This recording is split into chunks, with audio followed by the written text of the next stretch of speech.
Today, I'm gonna share with you 5 books that I think every writer needs to read.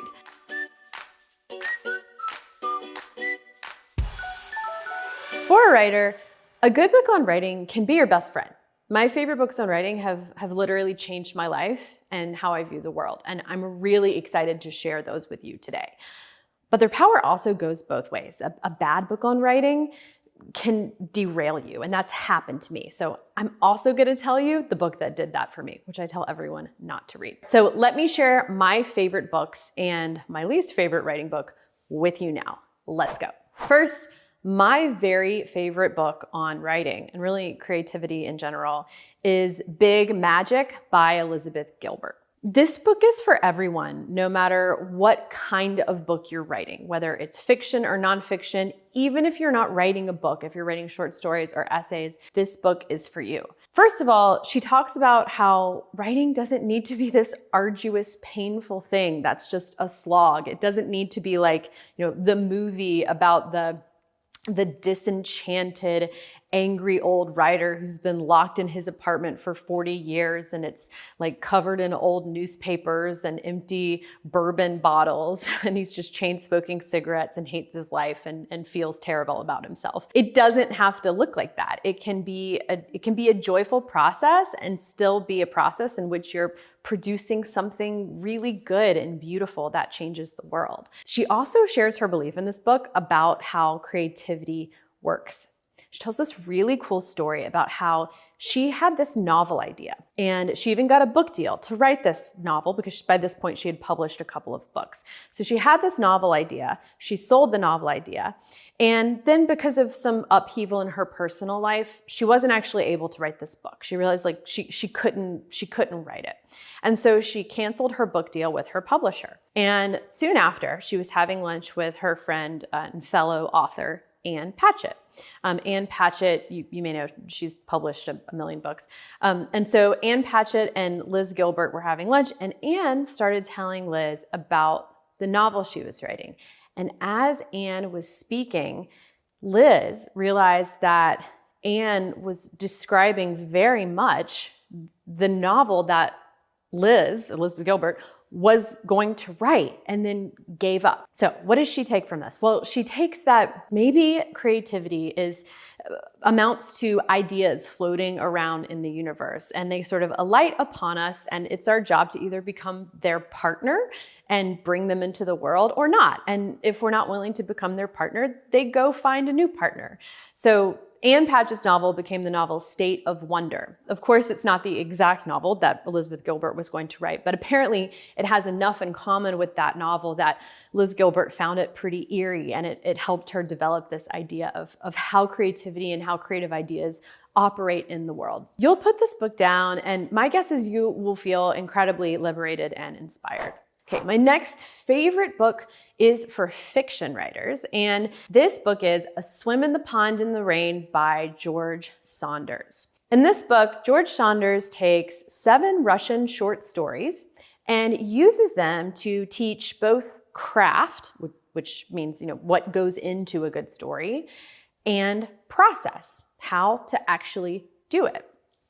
It's really cool because by the end you will have, read these complete stories, but not necessarily from start to finish without interjections from George. He occasionally interrupts the story to point out something to you. So it's a very cool experience where you're reading these stories, but you're sort of reading them alongside this incredible writing teacher. George Saunders is a genius as a writer. I think he's probably my favorite living writer, and he's also a really great writing teacher. He's crazy smart, but he's also someone you'd want to go to a baseball game with or wind up sitting next to on a plane. He seems very down to earth and is self-deprecating, and his kind of funny, accessible, self-deprecating personality really comes through his book. So while it may sound a little daunting or even, kind of esoteric to think, oh man, Russian short stories, I think what you'll find is that the language in this book is totally relatable and accessible, and you'll walk away with some really good craft and process ideas. A third book I absolutely love for any writer, and in fact for any artist, even if you're not a writer, even if you work in another field, is The Artist's Way by Julia Cameron. And now Julia Cameron has written a few books on creativity, but my favorite is the OG. It is The Artist's Way. The Artist's Way is a 12-week kind of program that she walks you through in the book for unlocking your creativity when you've gotten stuck. I have made my way through this 12-week program twice. The first time I did it, I was a lawyer in a miserable job that I couldn't stand, working really from sunup to sundown in this office. And I really wanted to write creatively, but I didn't have the time. But even more importantly, I didn't have the energy. I didn't have the confidence. And so I walked my way through this book. I did her exercises. I did the assignments in the book. And by the time I finished it, I not only felt liberated creatively, I quit my job.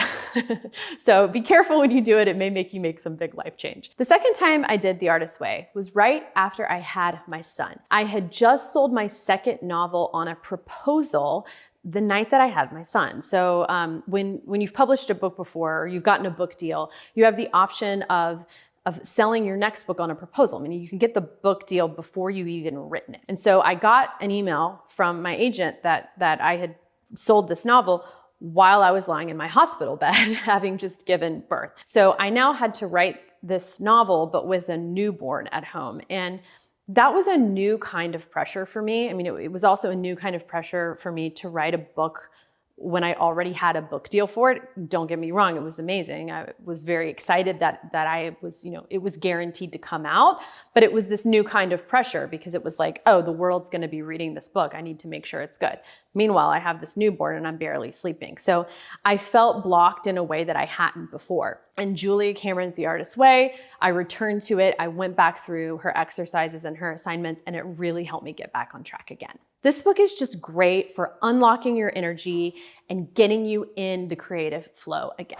I have 2 more books I want to share with you, but before I do, I just want to thank you for watching and say that as a 3-time published novelist and writing coach, I created this channel to help you finish your book, to become a published author, and to do it joyfully. Because, like Elizabeth Gilbert says, writing doesn't have to be miserable most of the time. So please like and subscribe so you don't miss any of what I have for you here. The next book I want to recommend is The Making of Story by Alice LaPlante. Okay, this is a thick book. We're talking like this thick, like encyclopedia, old school encyclopedia thick book that you are unlikely to read, cover to cover. But it's an incredible resource for certain craft things that we as writers have to think about. And what I love that she does in this book is she uses excerpts from published books and stories and essays to illustrate her craft points. It's similar to what George Saunders does in A Swim in the Pond in the Rain, but just with a whole lot more authors as examples and in a whole lot more areas. So that's really cool. So she'll teach you something, a craft lesson, and then she'll show you how Raymond Carver does it or how Flannery O'Connor does it in a different way. This is the book that taught me how to segue, for example, between distant third person and close third person, which if you've never navigated that can be a really tricky thing for a writer. And if you're curious to know more, go check out that book. She lays it out really clearly. So I highly recommend The Making of a Story. My last recommendation is for fiction writers, and it is The Art of Fiction by John Gardner. I love this book because it introduced me to the idea of profluence, what he calls profluence, which you can also think of as causation, and how important that is in a story. The idea that, a story is not just a list of random events. It's a list of events that need to be connected in some way. You want to connect these dots. A causes B, which causes C, which causes D. And that's what makes a story hang together. It's what makes it a story and not just a random list of events. John Gardner talks about profluence in this book. He also talks about a lot of other ideas that really helped me when I was trying to just understand conceptually what made something a novel. I highly recommend it. And finally, I didn't want to end this video without sharing with you my anti-recommendation, the most controversial part of this video. I do not recommend the book Story by Robert McKee. And I am probably in the vast minority here. People love this book. They swear by it. Of course, this is just my subjective opinion. But the fact that this book is so popular is why I read it in the first place. I knew that people swore by this book, story. This was 2012, and I was new to writing my novel. I had just started it, which meant I was also new to writing fiction. I was not a short story writer before I started writing novels. A novel was my first foray into writing fiction. I was listening to this book on Audible, and I actually remember where I was. I was in the subway system in New York. I was like walking on the subway platform, and I got to this line, and he narrates his own book. I got to this line in the book about how if you get one thing wrong in your story, the whole thing will crumble. I thought, no, I can't get on board with that. That idea is going to paralyze me. If I believe that there's a right way to tell my story, and if I take one wrong turn, the whole thing is going to be terrible, I don't know how I can show up and actually write. So I turned off the book. I didn't listen to any more of it. And yeah, that means I am giving you an anti-recommendation for a book I did not even finish. So take it with a grain of salt. But I'm sharing because that line was enough to, send me running in the opposite direction. I knew it was a dangerous idea for me. And there are so many good books out there today. Today, I've shared my 5 favorites with you. So, why not stick with those? Now, for some good news. All the best stuff I learned from these books, I have synthesized and put into my free training, which you can get by clicking below. Maybe you'd love to finally write your book, but you don't know how to find the time, or you haven't written a creative word in years, or you're the opposite. Maybe you have an MFA in creative writing. I work with a lot of people who do, but it sucked all the fun out of it for you and you feel stuck.